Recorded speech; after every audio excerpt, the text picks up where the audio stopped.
Well, I've been sort of drinking every day since I was about 15. In the end, I was drinking sort of 12, 15 cans a day, Stella, half bottle of brandy. I'd smoke weed every day and usually take cocaine as well, uppers and downers. It was almost like I was, to get out of bed, I was taking uppers, and to go to sleep I was taking downers, you know. Steroids as well when I was training. So basically it was just a concoction, and it's been probably for about 20 odd years.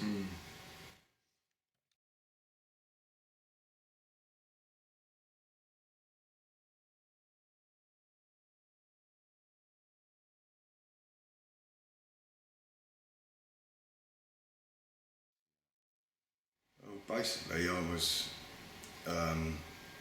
unhappy, I was angry all the time.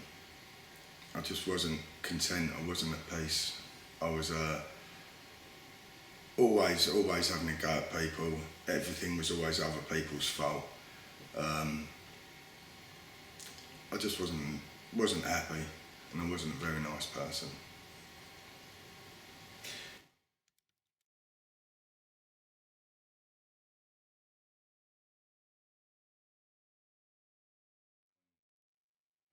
I was always letting people down.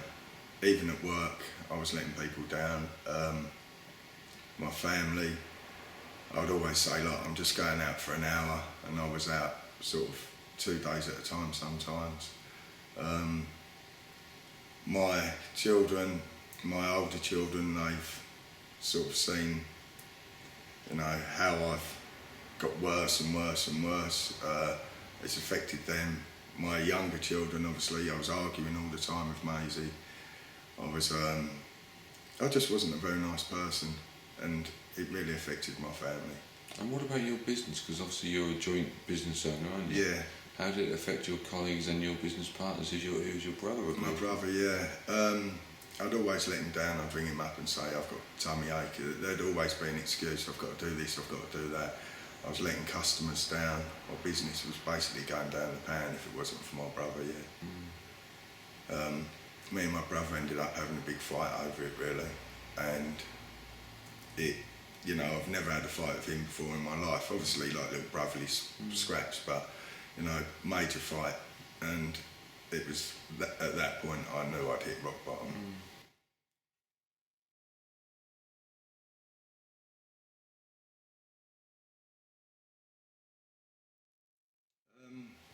I tried numerous ways on my own to give up. First of all, it would be like not drinking in the morning, because then it went all through the day. With the drink, it then led to the other stuff, you know. It was always a cross addiction with me. I'd have drink and drugs. I'd try to drink weaker lager. I'd try not to drink spirits. I tried a lot of things myself, but then I went to an open road, which is like a drink and drug counselling place. I didn't really get on very well there.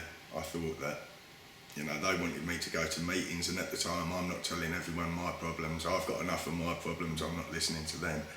You know, at the time I thought it was all a load of rubbish, but as I know now it isn't, you know. But yeah, I've tried numerous times. You know, my family would be watching me to make sure I wasn't drinking and using, but I'd eventually be lying to them, you know. So basically I was lying a lot as well. And you've been to other treatment centres as well, haven't you? Because before being recommended to ECR, you came straight from a very well-known and highly expensive treatment centre. Yeah. And you were recommended by a member of staff who was at the actual treatment centre. Yes, I was. What would you say the differences is, Darren, in the type and quality of treatment you received at ECR compared to the other treatment centre? I can honestly say that I learnt a hell of a lot more in the time that I was here. I found a solution, which is, you know, the spiritual malady, which I believe is why we use the drinking drugs. Basically, ECR taught me the solution. When I left the treatment centre previous, you know, the big treatment centre, I didn't feel that I was ready. I hadn't had enough treatment. Basically, they told me it was a twofold, which is like a mental and physical. They didn't tell me about the spiritual. And I believe that is, you know, you sort the spiritual malady out and the rest sort of comes along. It's the same, you know, I don't take the medication that I was taking. You know, I can sleep at night. I was taking cannabis to sleep at night, but it was causing more insomnia, you know.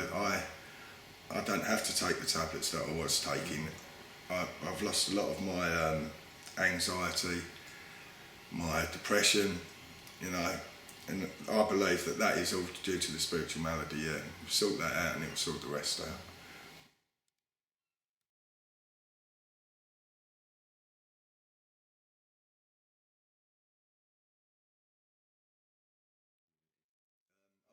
I think the staff are all very friendly.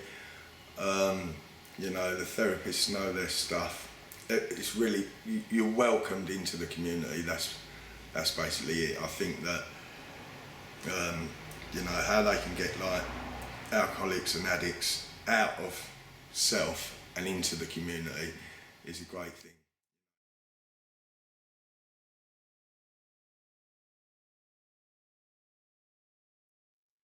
It's given me my life back. It's given me my family. It's given me purpose in life. You know, I'm now destined to be the father that I should be. I'm happy.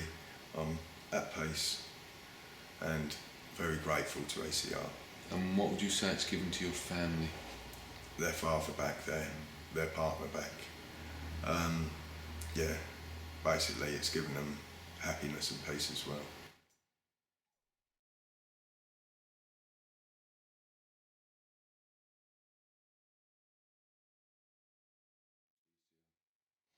I think personally it's a great place. It's given me my life back. It's given my family their dad back.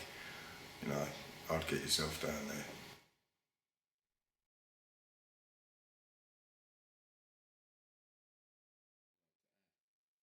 Yeah, I'd just like to say how much I'm grateful to ECR for really making me happy. It's a great place to be.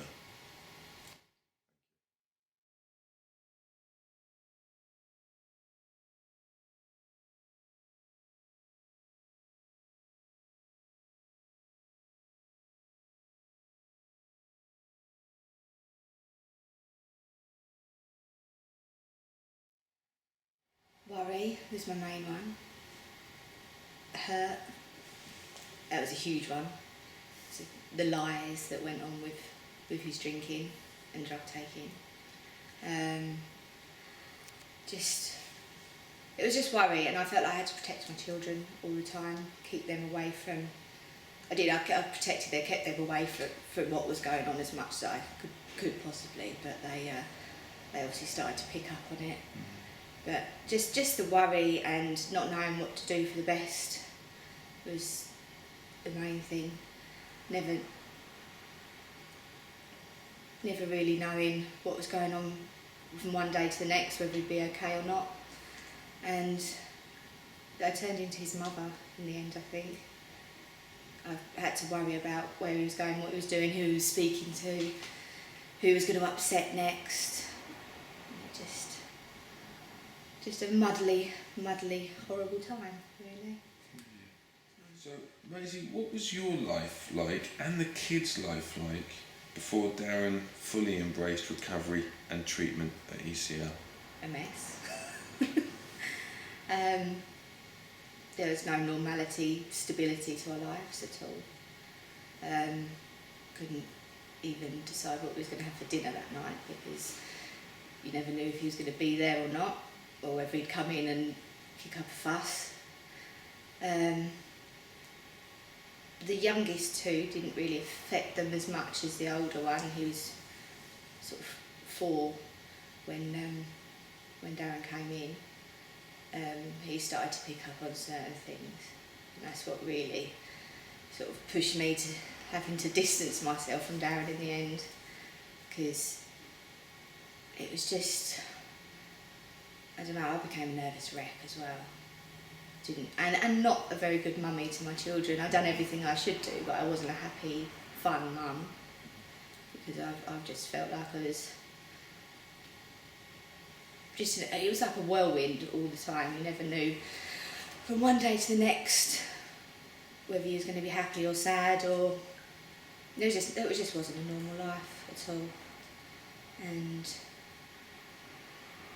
I knew probably would be the best thing was to walk away from him, but also I felt an obligation to look after him because he didn't really have anyone else to make sure he was okay. So that was probably one of the reasons I stuck around for so long. But when push came to shove, and especially towards the last couple of months before he came here, I'd be there when I had to be. Other than that, I'd keep myself and the children as far away as possible.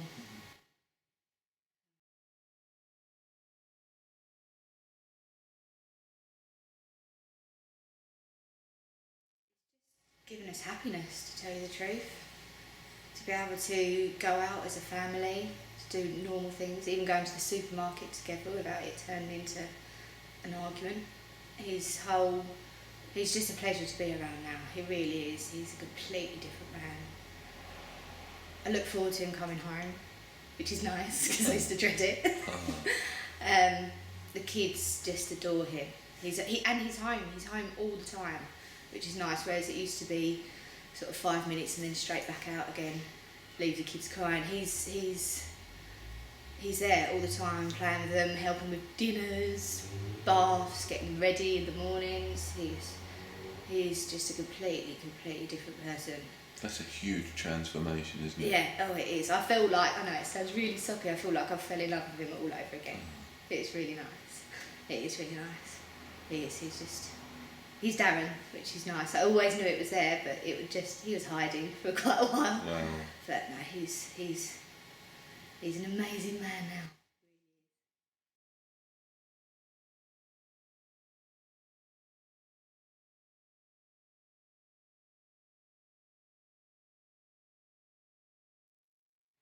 No, it felt like it was a bit of a dream. I used to want it to be the normal family life, but I didn't realise it would be as good as it is now. I always thought it'd be sort of blips of happiness and then back to things not being very nice, but I didn't realise it. Just the consistency of it is just lovely. And you contacted us a few days before Darren came out of another treatment centre, which was a very a well-known treatment centre, highly expensive treatment centre. What would you say the main difference has been for Darren and your family between him being at that treatment centre and then coming to ECR? His whole mentality is completely different. Whatever was going on up here is definitely on the mend from coming here. I think when he came out of the other treatment centre, he was buzzing on life because obviously he'd been off of alcohol and drugs for a month or so, but there was still, I think he was only this far away from going back to the old Darren. He was sort of hanging on by his fingertips, I think. But coming here, as soon as he got home, there was just a complete change in how he lived his life, how he thought about things. Whatever happened at ECR definitely was a good thing. Maisie, did you notice anything different between ECR and the other treatment centre? Well, when I came to drop Darren off here, I spoke to one of the therapists for a very short period of time, and from that I had a much larger understanding of what was going on with Darren and his addictions, and from the small amount of, they call it family support at the other rehab centre, there was huge difference, really. Huge difference. So Maisie, did you personally notice a difference in the level of family support you got at ECR compared to the previous treatment centre? Yes, definitely. Everyone, even coming to the centre, felt welcome. I knew that I could call at any point. Anybody here, I was given a lot of support. It's definitely good. And even now, months down the line, I know I can still ring if I need to.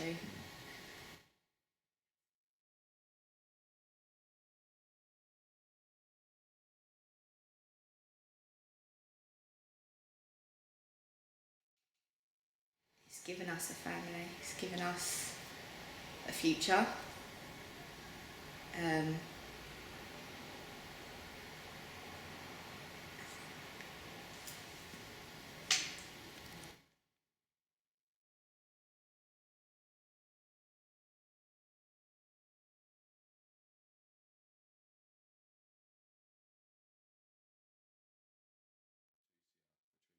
Do it. Definitely. If you want to be happy and live your life the way you should, go. Definitely.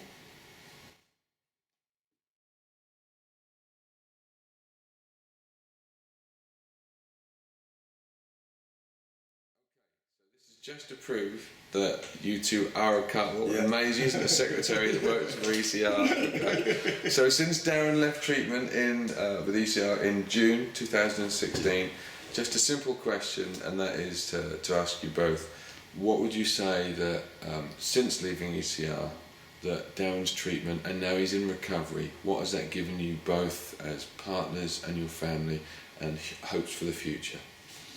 Yeah, basically, it's given Maisie her partner back. It's given my children their father back. It's given us our life back, really. I'm very close to losing Maisie at the time. You know, I'm a lucky man. I've got my best friend back. I'm going to cry. Quickly.